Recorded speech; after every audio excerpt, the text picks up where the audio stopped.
Méditation du 11 juillet. Ce que votre fille attend de vous. À mesure qu'elles grandissent, nos filles deviennent plus comme nous. Citation de Amy Newmark. La Bible n'est pas un manuel pour devenir une bonne mère, mais elle contient des principes précieux sur la maternité. Le premier et le plus important est indiqué dans le psaume 127, le verset 3. Mais oui, les enfants sont un trésor, la récompense donnée par le Seigneur, dans la version Parole de vie. Le fait de les accueillir dans le monde comme une bénédiction fait toute la différence dans la façon dont nous abordons notre rôle dans leur développement et notre état émotionnel dans notre relation avec eux. Derrière ce principe, il y en a un autre, mis en évidence dans le chapitre consacré à la femme selon l'idéal de Dieu. Proverbe 31, où il est dit « Elle donne ses enseignements avec bonté », au verset 26 dans la version Parole de vie. Nous partons donc de deux concepts. Être mère est une bénédiction et nécessite d'éduquer avec bonté. Une fois la perception de la bénédiction et l'assurance de la bonté présente, il reste à élever les enfants jour après jour. Ce pourquoi il est bon d'avoir des lignes directrices sur ce qui est le mieux pour leur développement. Voici 4 clés pour élever des filles afin qu'elles deviennent des adultes de bien. Texte tiré de l'article The Research on Raising Great Kids, la recherche sur l'éducation d'enfants formidables, paru dans Psychology Today en octobre 2021, aux pages 46 à 49, article écrit par Daniel Flint.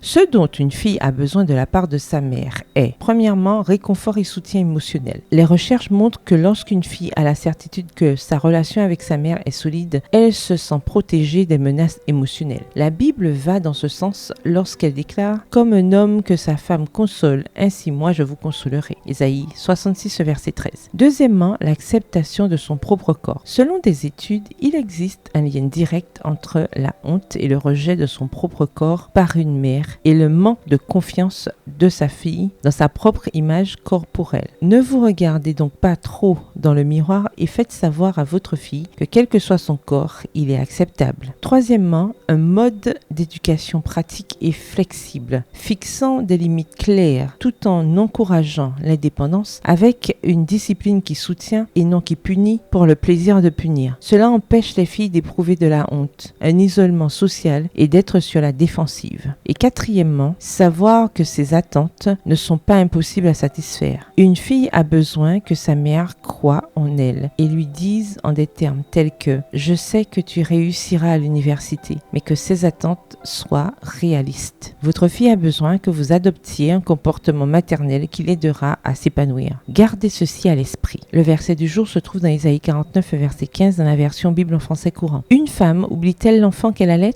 Cesse-t-elle d'aimer l'enfant qu'elle a porté? Bonne journée, que l'Éternel vous bénisse.